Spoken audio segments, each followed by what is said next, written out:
Hello, welcome to This Week in Washington. This is Independent Sector's Public Policy Update webinar. My name is Ben Kershaw. I'm the Director of Government Relations and Public Policy at Independent Sector. Today I'm joined by my colleague Anna Montañez and Washington Counsel Ernst & Young's Wes Coulam, and possibly by Jessica Cameron on his team as well. So as part of our webinar feature, all lines are currently muted. We will pause periodically for questions, but you can submit them at any time. You can type them into the Q&A box, ideally, or you can email them to publicpolicy@independentsector.org. We'll keep an eye on that email address for those questions or for technical support issues.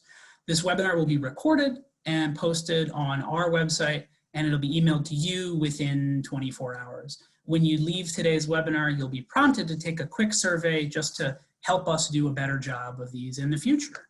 I'll also note that these webinars are traditionally, historically, a benefit for members of Independent Sector. During the pandemic, we are making them available to everyone who's interested in the policy success of the nonprofit sector. But boy, would we love to have you as a member of the independent sector community. Look forward to your questions today, and we appreciate your attendance. So ordinarily, this is the moment where I would turn it over to our sage insiders at Washington Council to give us the latest on what's happening.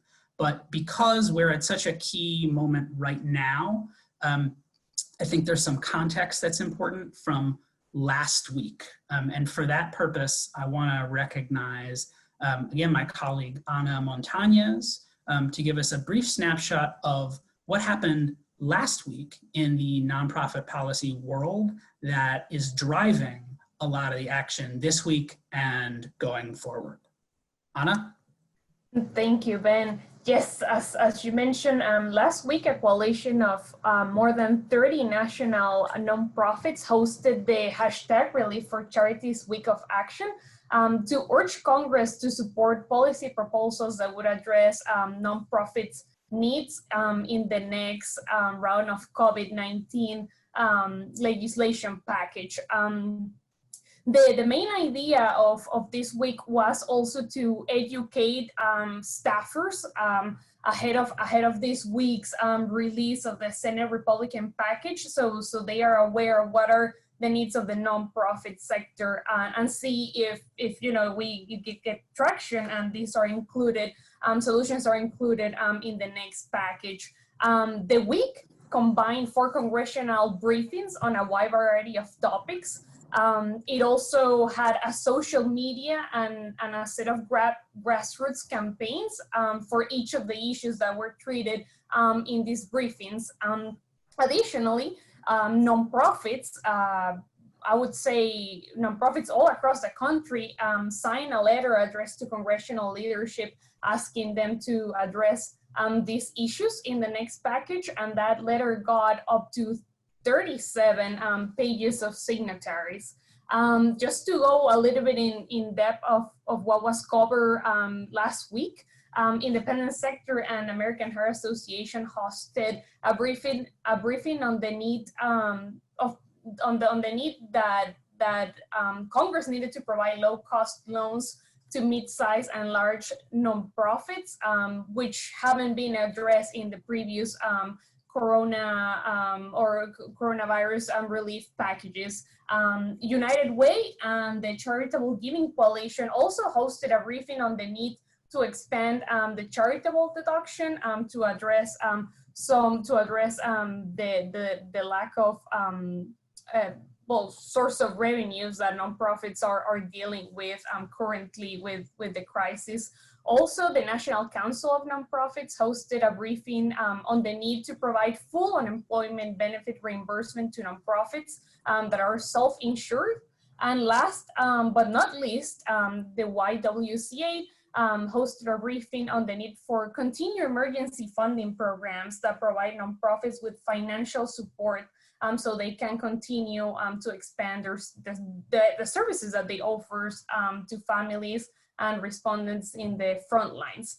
Overall, throughout the week, throughout the briefings, we engaged 500 people and more than 100 congressional staffers, which is amazing. As well, the nonprofit grassroots were very active, with a total of 18,896 action alerts that were sent on all these issues to the members of Congress. We also had 4,576 advocates across the country who participated in sending these action alerts, which combined reached more than 1,142 staffers on the Hill. And it generated 2,800 social media posts. So I think this was a great example of the strength of the sector. And we are very proud to be a partner in these efforts throughout the week. And I just want to say thank you to all the organizations who participated, as well as our advocates and grassroots groups who took action in making sure our needs are addressed in the next COVID-19 relief package. Awesome. Thank you, Anna.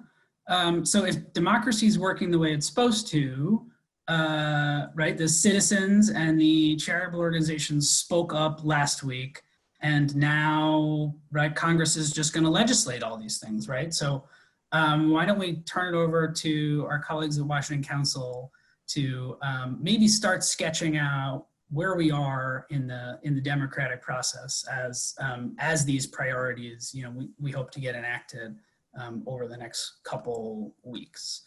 So Wes and Jessica, you know, I know we're anxiously watching Senate action, but that there are a lot of players and a lot of balls in the air right now.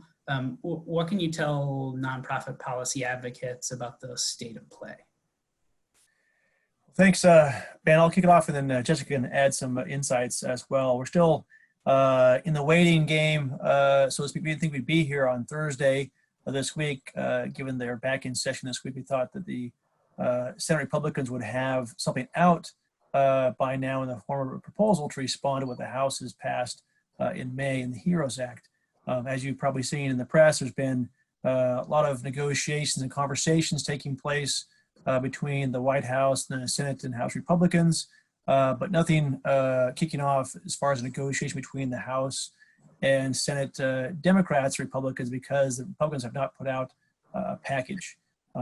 We have been hearing different rumors about timing and content of that, and I'll let Jessica fill in some of the details of what we've heard. But as far as timing, we understand that it could be between now and Monday, potentially, for McConnell to put out a package of in response to what the House has done. Lots of moving parts in there, but we're kind of waiting to see what McConnell puts on the table. And from a process standpoint, once he does put that out, we'll probably see more details kind of dribble out between the course of today and tomorrow. But I think we may not see a full bill until potentially on Monday, when McConnell moves to take action in the Senate on his version of the package potentially. And then that will kick off, more formal negotiations between the House, the Senate, and the White House, at the top levels between the Republicans and Democrats to finalize a deal, hopefully within the next 2 weeks. One of the drivers with this package is you have the unemployment insurance extension expiring on July 31st, which is next Friday. They're trying to either get the bill done by then, which I think is going to be unlikely, or possibly do a short-term extension or have that conversation about what to do with that between now and next week in that front. So that's kind of, I think, where we are. I wish we had a little more details or a bill text from McConnell, but we don't. So we're still kind of waiting to see what he's going to roll out and have negotiations kick off more formally when he does that. So I'll have Jessica add any sort of details that she's been hearing, what's in the package, what we're also expecting. Thanks, Wes. And going back to Ben's original question, it seems like everyone from the nonprofit community to the business community to individuals have been really pushing for an additional stimulus package to help the economy during these really uncertain times. And so you would think that with all of that push, that there would be some type of legislation either already passed by now or at least in the works. And so really the question is, where are we and when's the next time we're going to get another package that may be helpful to the nonprofit community? So going back a little bit, we had the House passed HEROES Act several weeks ago. And I think the important thing to remember here is that, these are all kind of opening bids from different parts of the Capitol that we're getting. So with the HEROES Act that was passed by a democratically controlled House, and so really reflected their policies and priorities, very much a very large package and a very high cost to the package. Senate Republicans have a little bit different view on this in the sense that we already have the CARES Act in place that was passed several months ago that had a large amount of spending. And so they're a little more hesitant to have some large package be put into place, given just how much government spending we've had up until this year. Now, remember, we've had some pretty uncertain times. So, the spending levels that we've been seeing are not necessarily out of the ordinary for kind of what question marks we have for the economy and for the country going forward. So the Senate, also in addition now is in the midst of trying to figure out their opening bid per se for the next stimulus package, similar to the HEROES Act for the House. And they're having a little bit of a tough time trying to figure out what pieces to get put in, both in terms of what they would like and also in negotiating with their counterparts with the White House, which is Republican controlled, obviously. So some of the things that they're talking about are liability protections for businesses that are trying to open up, changes to the ERTC, which were also in the HEROES Act, but a little bit of different spin on it. And so there are still some, I think, things that they're trying to iron out right now going forward. The goal, or what we were hearing for a long time, was that today would be the day where we would get LegText, we would get some type of package from them. Then Republicans and Democrats could move forward with the negotiations, hopefully by the end of this month. Remember that at the end of the month, that's when the unemployment benefits, the increase in unemployment benefits expires, and so it creates a natural deadline for them to have a new stimulus package. That seems to, be less and less likely, although we're waiting to see what happens. There are talks, one, of having just a short-term extension of the UI benefits without a large stimulus package, with the idea that, more stimulus would come later on down the line. There also are talks of having some larger package come out, as Wes mentioned, but it looks like it may not come out today, but maybe in the next couple of days, likely Monday. So stay tuned for kind of what that looks like. But those are kind of the pieces that we're seeing. Remember that Senate Republicans and House Democrats have very different views as far as how big and how to help the economy going forward. And so I think the negotiations going forward are going to be pretty interesting, and we continue to stay on top of them, and particularly with regards to the nonprofit community as far as what provisions will affect them. So I'll stop there, but if Ben or others have questions, we're happy to answer them. Thank you both so much. We really appreciate that context. So let me dig in a little bit. We don't have legislative text yet, but there have been little drips of information right in the press, or maybe otherwise, about what some of the contents of the bill will be. Jessica, you mentioned, most notably liability protection, something we've heard a lot about in the press. We've also heard about some tax credit proposals for workplaces, whether it's employee retention or whether it's for cleaning and testing PPE, whatever it might be. Obviously something the nonprofit sector is watching really closely. Any other details that you think might be in or might not be in that are worth folks keeping on the radar in a big picture perspective, maybe before we dig into nonprofit community priorities? Sure. So like you mentioned, the liability protections, the expansion of the employee retention credit are some of the big items that they're looking at. In addition, you mentioned the PPE. There's both kind of credits and help for PPE, as well as cleaning for facilities for employers. In addition, there are specific industry-specific pieces that may be of note. One being there are aid for higher education, both K through 12 and higher education. What we're hearing right now is that with regards to some of the K through 12 education, that will be in the form of direct aid, which some will be directly tied to school reopenings, although I think there's a question mark as far as what those numbers will finally come down to. In addition, there are some items as far as mobile workforce in terms of we're seeing now employees all over the country move across state lines, maybe to move in with a parent temporarily while they wait out the pandemic, or going temporarily to a vacation home and what have you. And so there are some questions for nonprofits as employers in terms of where their employees sit, in terms of where they can withhold state taxes from. And so that's another item. Senator Thune has a bill out that would affect nonprofits as well. I'm going to turn over to Wes and see if there's anything else I missed, but those are the main highlights I can think of that we're hearing circulating throughout the community. One thing I would add to that is on the small loan paycheck protection program expansions. We have heard that Chairman Rubio and Ranking Member Cardin and another group of folks have been pushing for PPP program to do another round of funding. I think there's $100 billion of funds remaining in the program. I've heard they put in somewhere in the neighborhood of $75 billion more to that. Also focused on trying to have smaller loans forgiven, much easier, $150,000 or less, possibly a little bit expanded forgiveness program for loans are a bit larger than that. So we'll see what details come in that program, but we're showing that to be expanded. I have not heard of changes or other details in the Republican package around the mid-size loan program. And so we're very anxious to see what they do there, because that's obviously going to be important for the sector.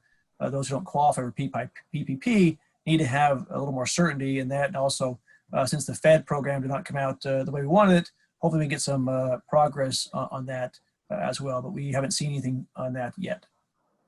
And Wes, the one thing I'll mention before I turn it over to Ben quickly is that one thing that we're likely to not see in the next stimulus package brought by Senate Republicans, but that will likely be play a key role and may end up in the final package, is direct aid to state and local governments. This is something that was in the HEROES Act that I know and some of your organizations may be closely watching due to the fact that you work with your state and local governments very closely.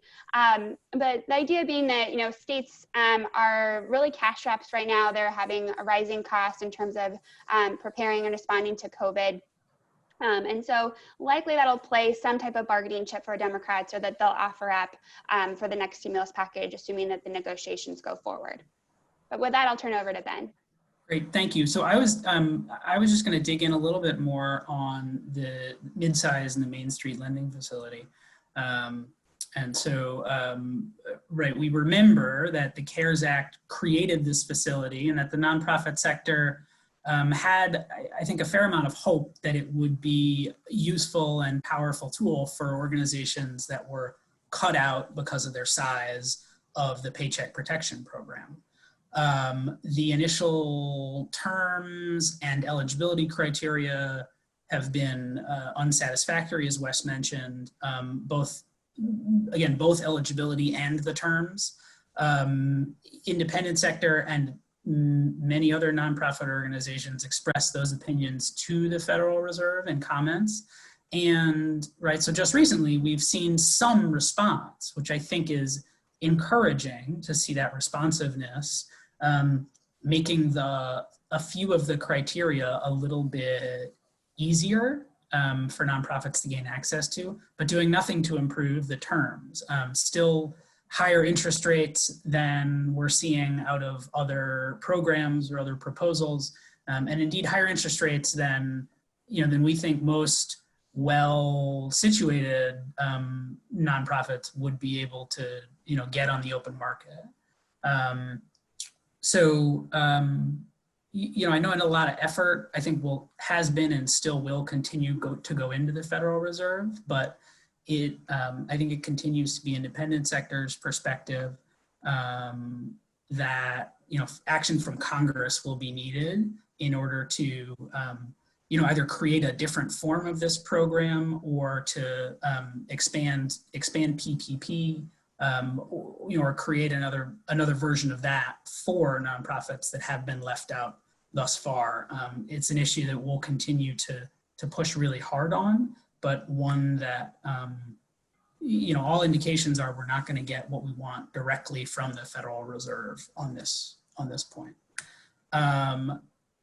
Let me stop there. I think we want to go through a few more nonprofit sector priorities. But before I ask Washington Council maybe to dig into, I know I'm an appropriations and budget nerd, and it kills me not to have the appropriations process in the headlines right now. This is July, this is supposed to be our time. But so the House is doing some action. The House is moving bills, but not the Senate. Before we turn to that, I want to take a moment to check and see if we have questions. You are welcome to submit them through the Q&A box, ideally. So please type them in and we'll keep an eye out for them. Wes, Jessica, can you give us a quick snapshot of where the appropriations process stands? I know it's in the background, but it's still of critical importance to a lot of folks in our community. Yeah, good question. And no doubt there'll be some appropriations or funding or spending, hundreds of billions of dollars of spending in various areas as part of this next phase of the COVID relief bill, but very targeted to, testing, healthcare workers, et cetera.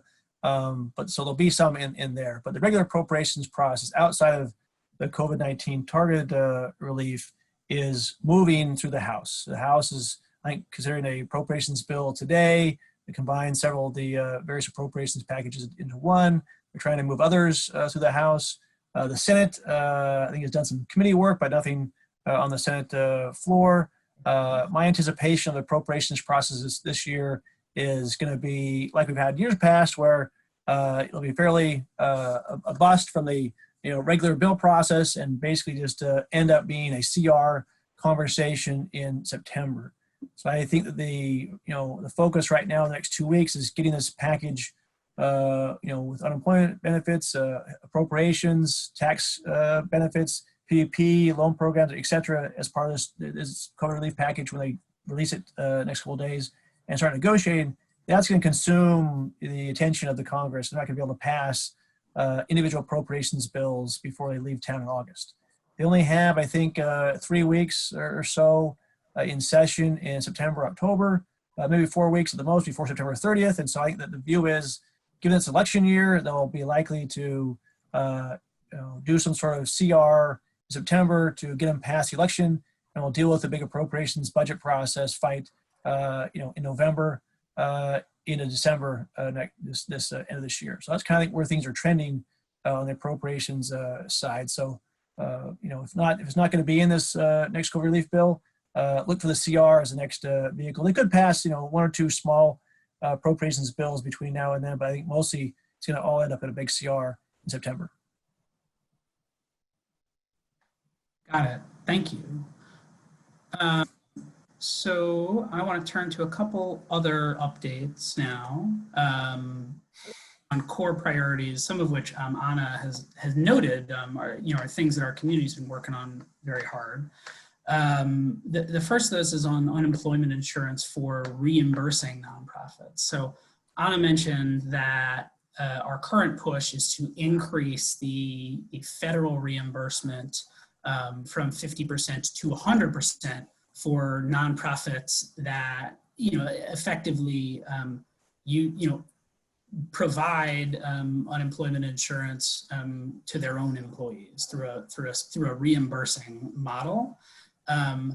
There were 2 asks on that issue a couple weeks ago, but we've seen really good, encouraging progress almost across the line. The Protecting Nonprofits from Catastrophic Cash Flow Strain Act of 2020 passed both chambers of Congress and according to the Library of Congress has now been presented to the president for signature. This bill did not fix the percentage, but it will undo a really damaging and concerning Department of Labor regulation that would have required these nonprofits to essentially foot the full bill and then submit paperwork and wait for 50% reimbursement from the states. So this bill, once signed into law, we expect will at least avoid that issue. The other key issue I want to touch on, Anna mentioned it again, expanding the charitable deduction. As we look to the release of the McConnell bill, I think you didn't hear Washington Council mention that we expect to see an expansion of the $300 CARES Act above the line charitable deduction in that text. We're still hopeful. We're still working hard with champions in the Senate predominantly, but we all will likely have a good bit of work to do together once that text comes out to make the case for that issue. So I want to turn also to other legislation that has passed the House, and that is stuck in the Senate, which is infrastructure legislation. Also, the House has moved on. We've only got a few weeks left. Is there a chance they're going to also do an infrastructure bill in their spare time over the next couple weeks, Wes and Jessica? No dual tracking in this environment. Ben, sorry to burst your bubble on that. I think that infrastructure is, very bipartisan. There's interest in doing something, but the time and the capacity to deal with such a big project is just not in the cards for the next 2.5 weeks. There is a deadline for the Highway Trust Fund authorizations to expire in September 30th, and so there will be some action between now and September 30th on infrastructure. I don't foresee them doing a big package between now and then. It could be another situation where they just punt the date into a future month, into the end of the year potentially. They could try to do something in September with the few weeks they have on the calendar there. But for the short term, in the next couple of weeks before I leave town, I don't see that happening. They could, election funding is something that's also that we're looking at. Broadband relief is also in that package that is relevant also, I think, to the coronavirus package they're talking about this next 2 weeks, and so we could see some conversations there. But if they don't get taken care of in this package, then look to the next package in September when I consider it then. Got it. Thank you. Yeah, you noted a couple things that we consider to be infrastructure, even if they're maybe not always historically in Congress's definition, in elections funding and in broadband. I should note that earlier this month, on July 13th, a coalition of 22 national nonprofit organizations, of which independent sector was one, wrote to Senate leadership urging them to support items in the House-passed HEROES Act that we see as core to civic infrastructure going forward. And those requests came from what we have dubbed the Nonprofit Infrastructure Investment Advocacy Group. And they were for $3.6 billion in election assistance to state, local, and tribal governments to deal with trying to conduct an election during a pandemic. The very least we could provide to folks who are having to figure that out is some federal funding. It called for $1.5 billion in Wi-Fi hotspots and devices for students, schools, and homes. $4 billion for emergency home connectivity needs, primarily through a broadband benefit to help folks access the internet at home. An additional $24 million to improve broadband coverage maps to inform future programs. The nonprofit sector has seen throughout this pandemic that the services we provide on the internet are only as good as the people who need them's access to that internet. And so that has been a key priority for this advocacy group. And the last priority I would note from this effort right now is boosts to funding for the census. Again, tremendously difficult to count people during a pandemic, as well as extensions of statutory deadlines. So you heard Wes note that at least of those three issues, elections funding, broadband, and census, broadband may be part of this package, or at least part of the conversation. Wes, Jessica, what's your sense, if I could ask you about the other two pieces, and what our standing might be either in this package or possibly after August on those 2-3 issues? I mean, both elections and census are pretty timely, given that they're going on, right now, right? And so I think that the need for the money is important. The problem is they're just not, COVID-19 directly related, so they're kind of getting not as much attention as we had hoped. There was some funding in the House, HEROES Act, and these areas. So hopefully that will, portend that it's going to be on the agenda for negotiations, given it's in at least one of the bills on the table. But the effort here is to make the package smaller. The Republican package should be in the $1 trillion neighborhood, which obviously is a lot, but it goes fast when you're doing stimulus payments and appropriations and tax credits and big funding for schools and so forth. The hope is that they can be part of this conversation and will be in this conversation, but I've not seen them be talked about at least in the Republican context of their package. I think Wes is right, and in terms of those specific items, the question really comes down to what Democrats really want to push or add into the Senate package that will be released. There were a lot of priorities that were put out in the HEROES Act, and so I think, my guess would be, as a former Hill staffer, House Democrats are sitting now and thinking, okay, we know kind of maybe the major outlines of what's in the Senate package or what may be in the Senate package. What do we really want to fight for and add in? Especially knowing that the total dollar amount will be smaller than in the CARES Act. What are those things that we're really going to push for? And so I think we're going to see that in the next couple days. Assuming whatever the Senate puts out will be based off of that. Got it. So why don't I pause now for one last chance for questions from our audience. You can submit them through the Q&A feature. I know there are a lot of policies potentially on the table right now, and a lot of tea leaves to try to read. I know we're almost at time, but I just wanted to go back to one of the things that we mentioned at the beginning, well, Wes and Jessica mentioned at the beginning, and it's about PPP.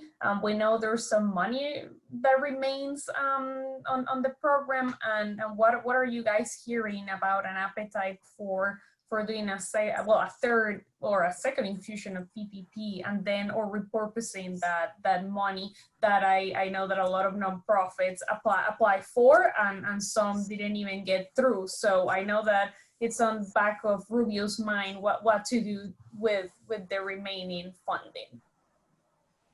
Yeah, good question. I think there is going to be a PPP package of changes, hopefully on a bipartisan basis, with Rubio taking the lead, with Ranking Member Cardin and another group of Senator Shaheen, Senator Collins, a couple others have been actively in that space since the very beginning of the CARES Act. And I know they're working on another version of changes to that. The only details I have heard is to, one, increase the amount, and two, try to make it easier for those who got loans to streamline the forgiveness process for those loans on the smaller side, as well as potentially doing something to provide a chance to get a second loan. If you ran through your first loan and you're still hurting and having problems, you might be able to go back and get a second loan in certain circumstances. Not for everybody, but certain tighter requirements to get a second loan in that environment. The House bill, as you know, has a set aside of the funds for nonprofits. That would be great to have in the final package, given we have funding available. And so they have a better shot at getting some of that funding, given the way things have shaken out in the application process for nonprofits since March. Thank you, Wes. Mm-hmm. I want to thank you all very much for your partnership on an ongoing basis and for joining us this afternoon. Thank you to my trusted colleague, Anna. Thank you as always to Wes and Jessica and the team at Washington Council. No one does it better. We look forward to talking to all of you in the days and weeks to come. Have a good afternoon.